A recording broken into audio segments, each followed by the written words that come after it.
Hej och välkommen tillbaka, Willis här.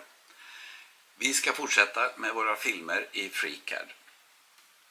Och jag ska fortsätta med att gå igenom de olika verktygen som finns i arbetsbänkarna. Man kan sitta ner och gå igenom verktyg på verktyg, men det blir väldigt mycket korvstoppning. Och i och med att det är så otroligt mycket arbetsbänkar, det är mängder. Och varje arbetsbänk har sina verktyg. Och så ska vi jobba med en produkt samtidigt som vi då går igenom de olika verktygen som vi använder för den här produkten. Jag har fått mig tillskickat en liten detalj som ser ut så här. Som är då en liten muff som man har till ett cykelställ på en husvagn. Aluminiumprofilerna, och så sätter man det här på ytterkanterna för att få lite snygga avslut på aluminiumprofilerna. Och de har multnat sönder. Så jag fick en förfrågan om vi skulle kunna tillverka så här. Och då tänkte jag, då kan vi göra det. Vi tillverkar en sån här liten bryl. Och så visar jag samtidigt vilken arbetsbänk jag jobbar i. Vi kommer att jobba i 2 arbetsbänkar. Och vilka verktyg vi använder. Så häng med, så kör vi igång lugnt och sansat och försöker tillverka den här lilla prylen till husvagnen.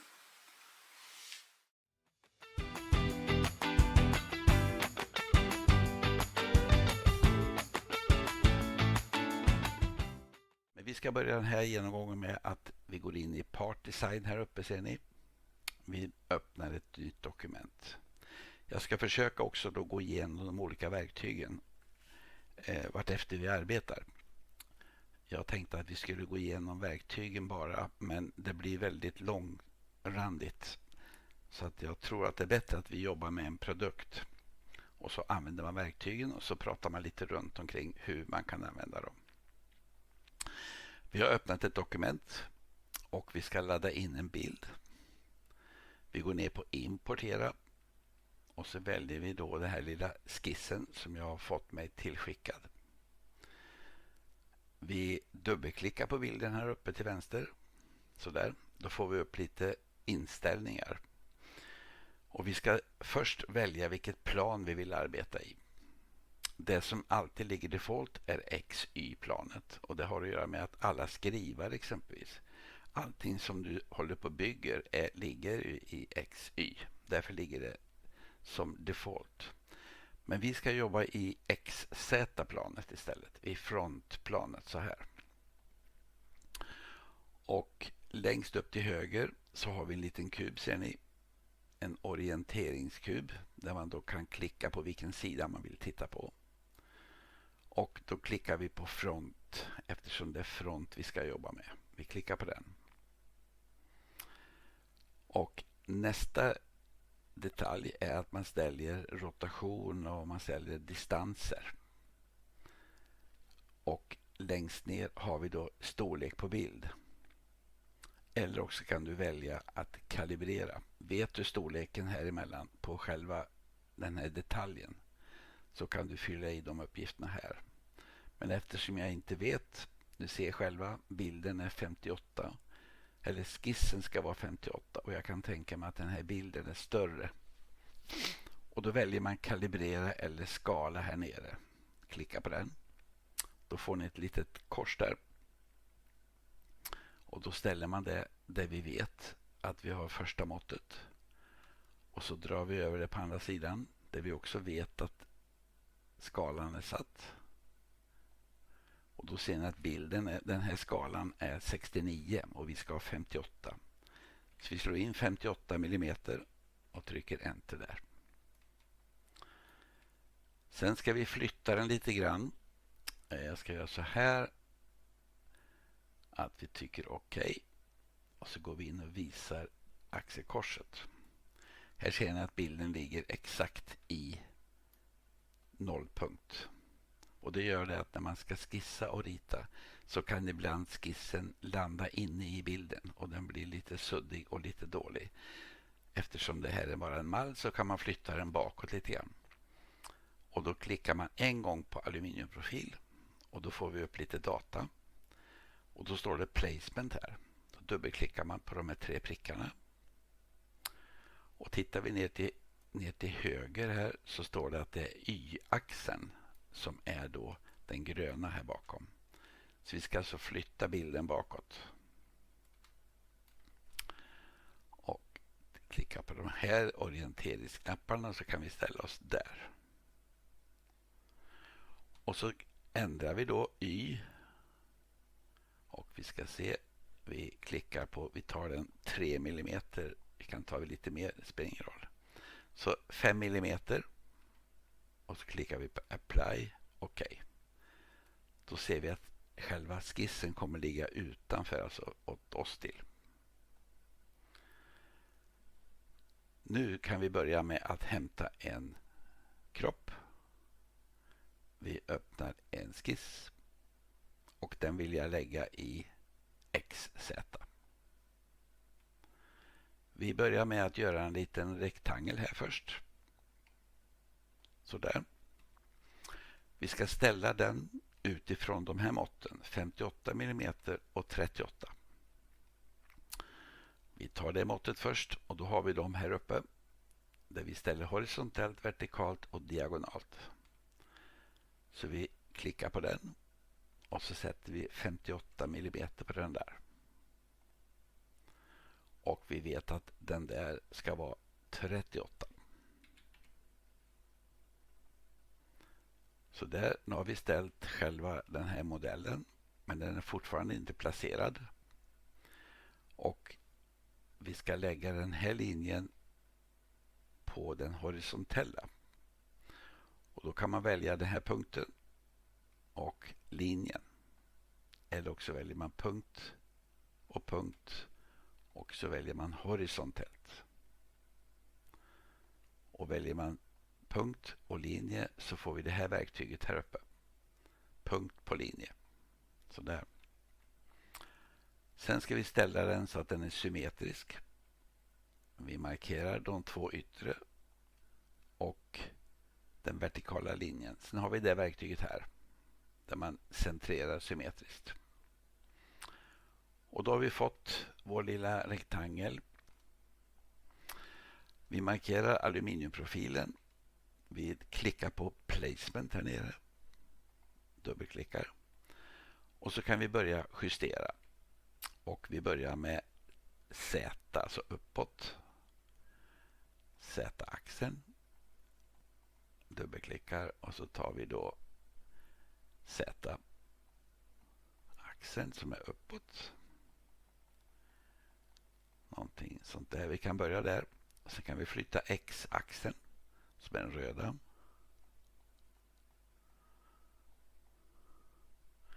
Och så kan man då, som ni ser så lutar den lite grann så vi kan pitcha den. Och då kan man pitcha den runt Y-axeln. Runt den här axeln. Och då kan man ställa in den så där. Och nu börjar det likna någonting. Vi ska ta och lyfta upp den lite till. Och då ser vi att han har alltså då mätt utifrån 58. Och den stämmer exakt. Men 38 har han inte lyckats riktigt med.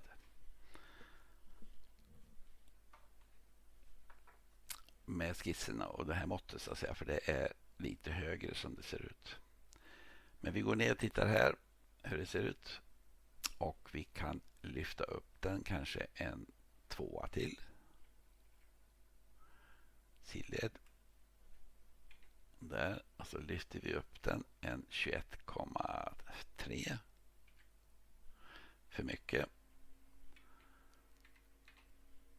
20,9. Där ligger den väldigt fint. Men här ser vi då att det inte riktigt lyckats. Jag tror att det ska vara någon millimeter till upp där. Så 38. Vi ska se vad den kan vara den där. Vi trycker cancel. Så väljer jag apply först. Och så ska vi se. Titta på sketchen. Och då ser vi att den ska upp lite grann. Så vi gör så här. Vi tar den på 39. Ska vi se. Så 39 tar vi istället. Och så ska vi se. Där ser rätt så bra ut. Och där ser bra ut. Då trycker vi close. Vi går in i sketchen och så gör vi om de här då till construction lines. Där har vi lite grann att mäta på. Och då kan man titta lite grann här. Det här avståndet vet vi är 30. Och då kan man hämta en liten sån här linje. Och så ställer vi oss där. Och där. Så tittar vi lite grann hur den ser ut. 30,19. Så det stämde alldeles utmärkt. Nu ska vi rita och berätta lite hur man jobbar med det här. Och vi kommer att använda ritverktyget linje först bara. Och där ska jag berätta en liten detalj bara där. Och det är att om du markerar linjen då kommer det en liten ikon där på den. Som betyder att det är det ritverktyget. Högerklickar du, då tömmer man kursen på information. Och sen drar man då linjer och där startar ligger still. Och där slutar kan jag placera. Jag kan även justera den här och då ligger den andra still. Om jag skulle av en händelse komma åt någon linje så här. Då ser ni, då tänds det en liten ikon. Punkt på linje står det. Om jag kommer upp och råkar träffa den här, då ser ni att då blir det punkt på punkt låsning. Så om du har ritat någonting och så kan du inte förstå varför kan jag inte flytta, så beror det på att den ligger still. Den ligger fast där, låst. Så. Och då tänds den här lilla ikonen, ser du. Om du känner att nej, jag vill flytta den här. Markera ikonen, högerklicka och radera. Så är den fri att använda. Så tänk på det när du ska bygga någonting. Att så fort du kommer åt en linje, en punkt eller en annan detalj så här, så blir det låsning. Då fortsätter vi och så använder vi ritverktyget. Och vi ska börja här uppe. Och så går vi ner dit. Då ser ni att då tänds en ikon till. Det betyder att den här är vertikal. Låst vertikalt. Vilket gör att nu har jag låst den där uppe, ser ni. Men den går att flytta så här, men det är fortfarande vertikal låsning på den. Sen ska vi ta en linje till. Och då gör vi så att vi tar de här raka linjerna först. Och placerar ut dem.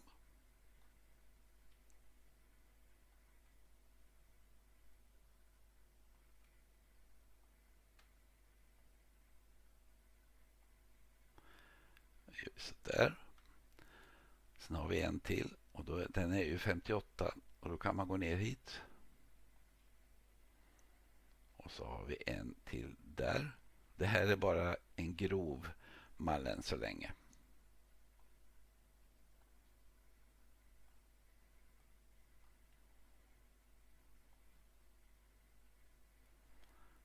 Vi ska lägga den så där så länge. Jag ska förklara varför. Vi kan flytta den så där. Då har vi gjort ritverktygen och som ni ser nu så jobbar jag inte på den andra sidan utan bara på en sida. Sen ska vi hämta de här bågverktyget och det finns det två olika varianter. Den första är centrum och slutpunkt. Man börjar i centrum och så drar man ut höger, vänster, uppåt eller neråt och klickar en gång. Och sen kan du rita den bågen utifrån där du har satt markörerna. Sen har vi slutpunkter och periferpunkt. Då börjar man i ena änden, går ut längst ut på andra änden, klickar och så kan du själv ställa bågen. Vi använder det verktyget här och så gör vi en liten fin båge där. Vi gör en till där.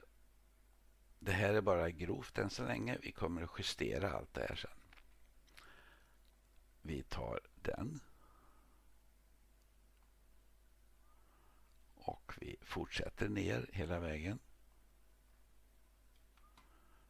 Och så väljer vi så vi får hyfsat snygga rundningar där.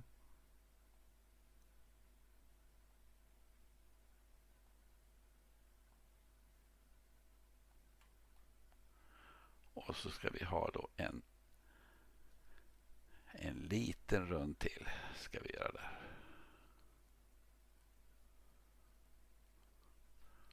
Och en rak linje hit ner. Vi ska fortsätta ner och jag ska förklara varför. Den där ska träffa den punkten. Och då använder man det här punkt mot punkt, låsning. Och den här tar vi bort den markören och raderar vi. Och så kan man flytta den till vänster om den här punkten.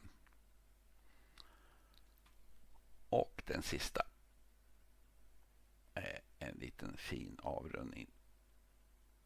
Då ser ni här om ni tittar på strecket en liten hjälplinje som man vet att det ungefär är vertikalt. Så där.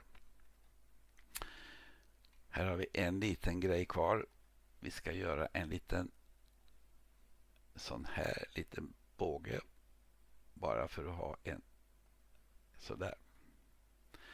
Nu ska vi justera de här. Vi vet att det här avståndet är 2 mm på aluminiumprofilen. Och då markerar vi de två. Och så kontrollerar vi här på den horisontella som är 2,55 och den ska vara 2.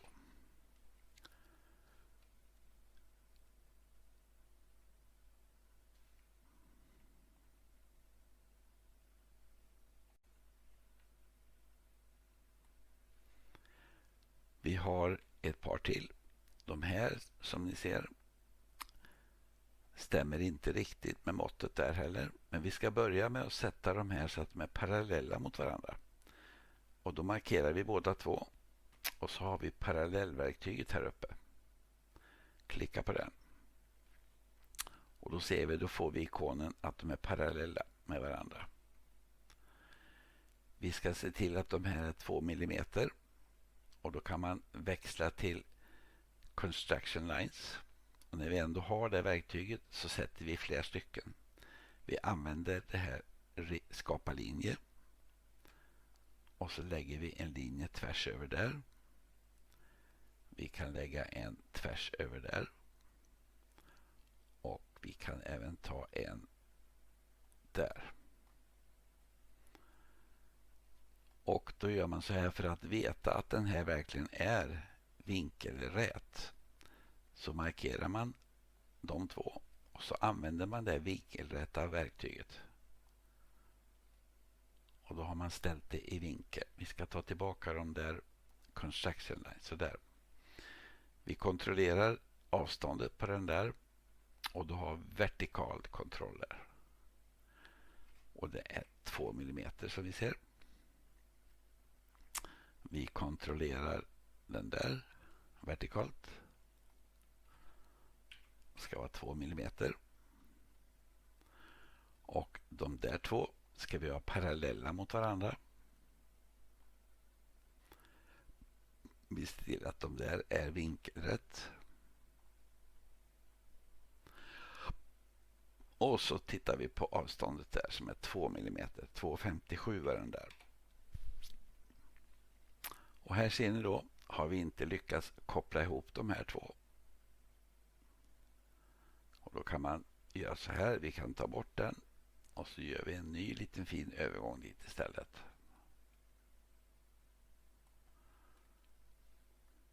Då har vi ställt dem så att de är 2 mm. Nu ska vi titta på lite annat. Vi ska göra någonting som heter tangent. Och det är att man får, som ni ser här nu, så en rätt så skarp övergång här. Och då ska vi se till att vi får en mjukare övergång. Att de är kopplade till varandra så att säga. Och då markerar man då tangent-verktyget här uppe. Begränsa tangents. Vi klickar på de här två. Och då snyggar vi till den. Och sen tar vi den där. Vi tar de där två och de två. Då ser jag att då får man en mjuk fin övergång. Vi fortsätter neråt. Och när vi har gjort det här ser ni, då får vi den här lilla ikonen som talar om att de här är tangent mot varandra. Vi fortsätter, markerar.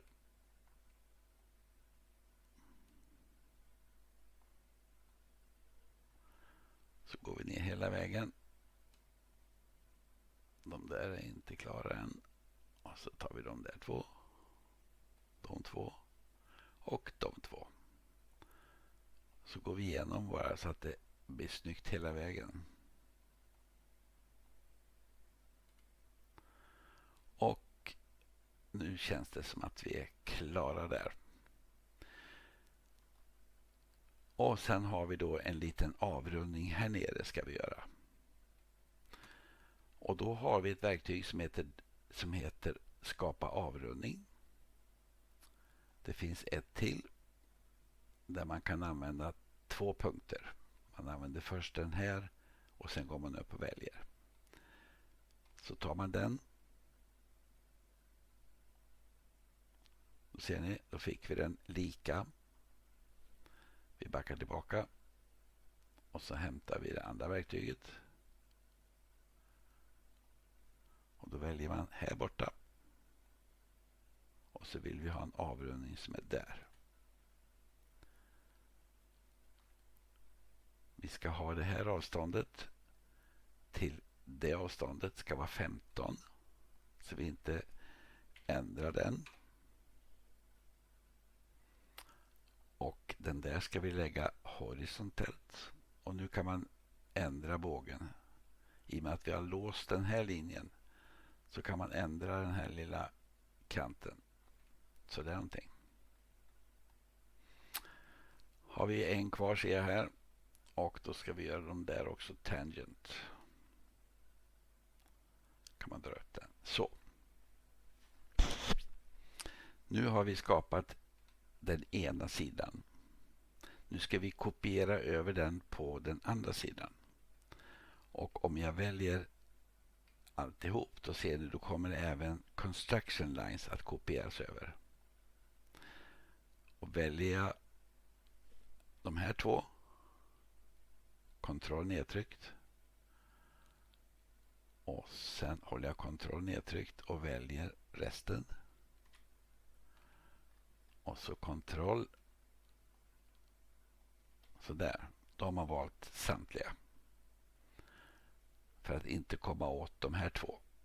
Eller 3. Vi klickar på den vertikala linjen. Och så väljer vi klistra över på andra sidan. Eller kopiera. Och vi ser att det stämde ju rätt så bra. Här borta också. Vi ska ta och koppla ihop de här två med en linje. Vi ska se till att de är tangent som det heter.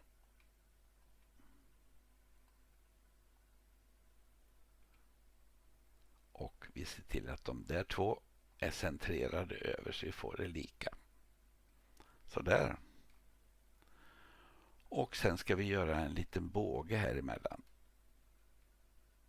Vi ser till att de där två är centrerade först. Och så kan man flytta som ni ser här. Och där ska vi göra en båge och då använder vi det här bågverktyget som vi hade förut där. Vi tar den centrum och går ut och väljer nästa punkt. Och så går vi på nästa. Där har vi nu skapat vår lilla skiss och ni ser att den ligger lite utanför bilden. Vi klickar på close. Här ser vi den. Har vi den ligger. Och så går man in och paddar ut den. Eller klickar ut den. Så där. Och den vill jag ha lite längre för att vi ska använda den här lilla mallen att klippa ut den andra. Så vi ska klippa ut med det här verktyget. Så vi sätter den 55 mm istället. Och så kan vi släcka vår bild. där har vi nu i princip en kopia på aluminiumprofilen som vi ska jobba efter.